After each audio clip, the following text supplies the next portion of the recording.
2036년 한반도는 통일됩니다. 이 말을 남긴 인물은 20년 전부터 미래를 경고해온 정체불명의 존재였다. 존 티토. 그는 자신을 시간여행자라고 소개했다. 처음엔 누구도 그의 말을 믿지 않았다. 그러나 시간이 흐르면서 그의 예언은 하나둘씩 현실이 되었다. 2003년 이라크전 발발, 부시 행정부의 중동 개입, NSA 감시 시스템 도입, 애국자법, 9.11 테러 이후 현실화, 러시아 우크라이나 전쟁, 2014년 크림반도 사태, 2022년 전면전, 그리고 이제 그가 남긴 가장 충격적인 예언 하나가 남아있다. 2036년 한반도는 극적인 혼란 속에서 통일된다. 그는 단순한 평화적 재통합을 이야기하지 않았다. 그가 묘사한 통일의 과정은 정치적 위기, 사회적 대립, 그리고 국제적 개입이 뒤섞인 거대한 격변이었다. 그런데 지금 대한민국의 상황을 보자. 대통령 탄핵, 전국 계엄 논란, 입법부와 행정부의 극한 대립,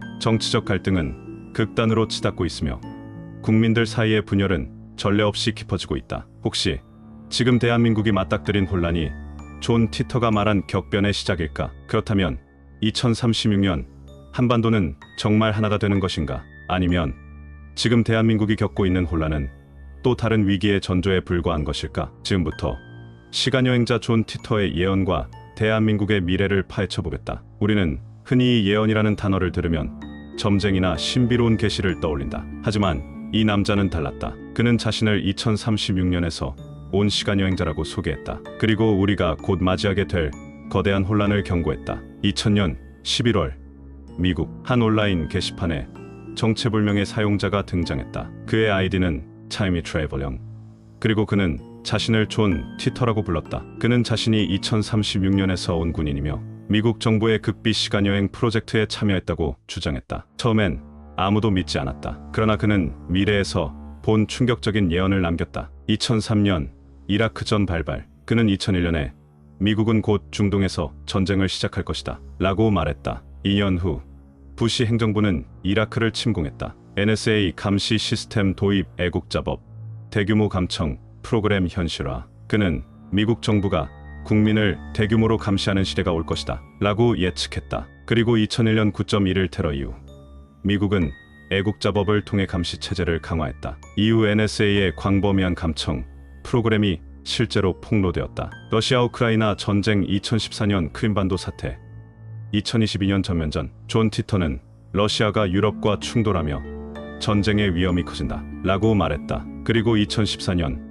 러시아는 크림반도를 강제 병합하며 국제사회에 충격을 주었다. 2022년 결국 우크라이나 전면전이 현실화되었다. 이 모든 것이 단순한 우연일까? 2036년 한반도는 통일된다. 존 티터는 통일이 자연스럽게 이루어지는 것이 아니라 거대한 정치적 충돌과 국제 정세의 격변 속에서 발생할 것이라고 말했다. 그리고 지금 대한민국의 상황을 보면 그의 예언을 단순한 음모론으로 치부하기 어려운 현실적인 요소들이 점점 더 늘어나고 있다. 대통령 탄핵, 전국 엔드, 계엄 논란, 정치적 갈등의 극단화, 여야 대립과 국민 분열, 한반도를 둘러싼 국제 정세의 격변, 미중 패권 다툼 속 한국의 입지 변화. 대한민국은 지금 분열과 갈등의 소용돌이에 휘말려 있다. 국민들은 정치적 성향에 따라 철저히 갈라졌으며 사회 곳곳에서 이념 갈등이 격렬하게 표출되고 있다. 혹시 우리는 지금 존 티터가 말한 격변의 시작 속에 있는 것 아닐까? 이제 그가 예언한 2036년 한반도의 미래와 현재 대한민국의 정치 상황이 어떻게 연결될 수 있는지 살펴보겠다. 존 티터는 단순히 2036년에 한반도가 통일될 것이다 라고 말하지 않았다. 그는 분명히 거대한 격변 속에서 통일이 온다고 경고했다. 한반도는 내부적인 위기와 외부 압력이 결합되면서 결국 하나가 될 것이다. 그렇다면 그가 말한 격변이란 무엇일까? 우리는 지금 대한민국에서 벌어지고 있는 정치적 혼란과 국제 정세의 변화를 통해 이를 분석할 필요가 있다. 존 티터가 예측한 2036년 한반도의 미래는 다음과 같다. 첫째, 남과 북. 기존 체제의 한계에 도달한다. 둘째, 국제 정세가 급변하며 외부 압력이 강해진다. 셋째, 격변 속에서 한반도는 결국 하나가 된다. 지금 대한민국에서 상황을 지켜보자. 한 발 떨어져서 보면 현실이 되어가고 있는 문제들일 수도 있다. 1. 대한민국의 정치적 혼란, 체제의 한계 도달. 현재 대한민국은 행정부와 입법부의 극단적인 대립, 이념에 따른 사회적 갈등 증폭, 즉 대한민국은 두 개의 다른 국가처럼 분열되었다. 대한민국은 남북 분단 이후에도 내부적으로 또 다른 형태의 분열을 겪고 있는 것이다. 정치적 성향에 따라 국민들이 철저히 갈라졌으며 이제는 대화조차 불가능한 수준으로 대립이 심화되고 있다. 존 티터는 기존 체제가 한계에 도달하면서 격변이 발생할 것이라고 했다. 과연 지금 대한민국의 상황이 그가 말한 체제의 붕괴 과정 중 하나는 아닐까? 이 국제 정세의 격변, 외부 압력의 증가. 존 티터는 한반도의 운명은 내부적인 혼란만이 아니라 국제 정세의 변화에 의해 결정될 것이다 라고 말했다.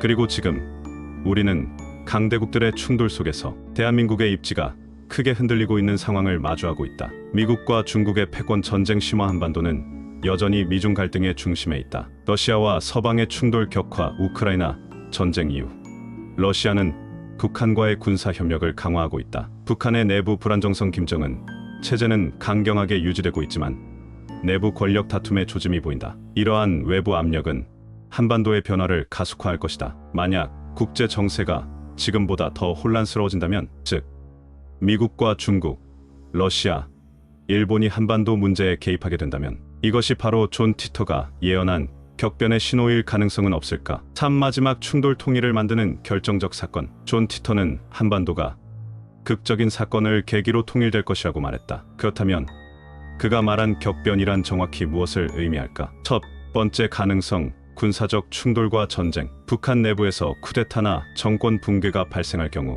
한반도에서 다시 군사적 충돌이 발생할 가능성이 있다. 북한이 내부 불안을 외부 도발로 전환할 경우, 혹은 미중 갈등이 한반도에서 무력 충돌로 이어진다면 통일은 전쟁의 결과로 찾아올 수도 있다. 두 번째 가능성, 경제적 붕괴와 체제 변화. 티터는 경제적 위기가 한반도의 변화를 촉진할 것이다 라고 말했다. 대한민국은 고물가, 고금리, 양극화 심화로 경제적 위기를 겪고 있다. 북한은 더욱 심각한 경제난 속에서 내부 불만이 커지고 있다. 이러한 위기가 한반도의 체제 변화로 이어질 가능성은 충분하다. 세 번째 가능성, 내부 혁명과 정권 변화. 현재 대한민국은 대통령 탄핵, 정국과 계엄 논란으로 극단적인 정치적 혼란 속에 있다. 북한 또한 김정은 체제의 불안정성이 점점 부각되고 있다. 만약 남한과 북한 양측에서 극적인 정권 교체가 발생한다면 통일의 기회는 지금껏 예상하지 못한 방식으로 찾아올 수도 있다. 네 번째 가능성,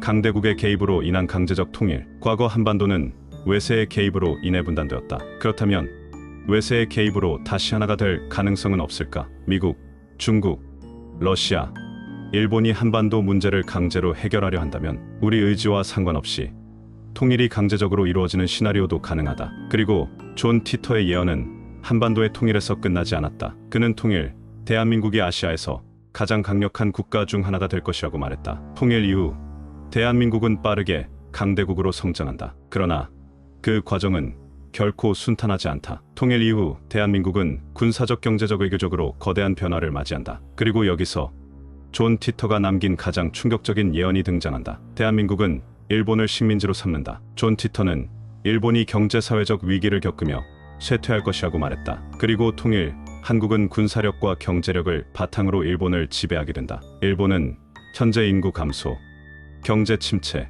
내부 정치 불안이라는 문제를 겪고 있다. 과거 일본이 한국을 강제 병합했던 것과 정반대로 통일된 한국이 일본을 경제적, 군사적으로 지배하는 날이 올 수도 있을까? 대한민국은 중국과 베트남 일부까지 차지한다. 존 티터는 한반도가 단순한 통일을 넘어 아시아의 패권을 쥐게 될 것이다 라고 말했다. 특히 중국이 내부 붕괴를 겪으며 세력이 약화되고 그 틈을 타 대한민국이 영향력을 확장한다는 것이다. 통일 이후 대한민국은 동북아의 강력한 군사 강국으로 자리 잡고 과거 한반도가 강대국들의 의회에 나뉘었던 것과 정반대로 이제는 한국이 새로운 국제 질서의 중심에 서게 된다. 과거의 약소국이 아니라 이제는 세계를 움직이는 강대국으로. 이것이 단순한 허무맹랑한 예언일까? 아니면 대한민국은 이미 그 길을 걷고 있는 중일까? 우리는 지금까지 존 티터가 예언한 2036년 한반도 통일과 그 이후 대한민국이 강대국으로 부상하는 미래를 분석해보았다. 격변 속에서 찾아오는 통일, 그리고 대한민국의 성장. 지금의 정치적 혼란이 2036년의 통일로 이어질 가능성은, 통일 이후 한국은 정말 강대국으로 성장할 수 있을까? 이 모든 것은 단순한 우연인가? 아니면 필연인가? 2036년 대한민국은 어떤 모습일까? 존 티터의 예언은 과연 현실이 될까? 아니면 우리는 이 모든 것을 단순한 미스터리로 치부해도 괜찮을까? 여러분은 이 예언을 어떻게 해석하시나요? 통일 이후 대한민국의 미래에 대해 어떤 생각을 가지고 계십니까? 댓글로 여러분의 의견을 남겨주세요. 그리고 다음 영상에서 더 깊이 있는 미스터리를 다뤄보겠습니다.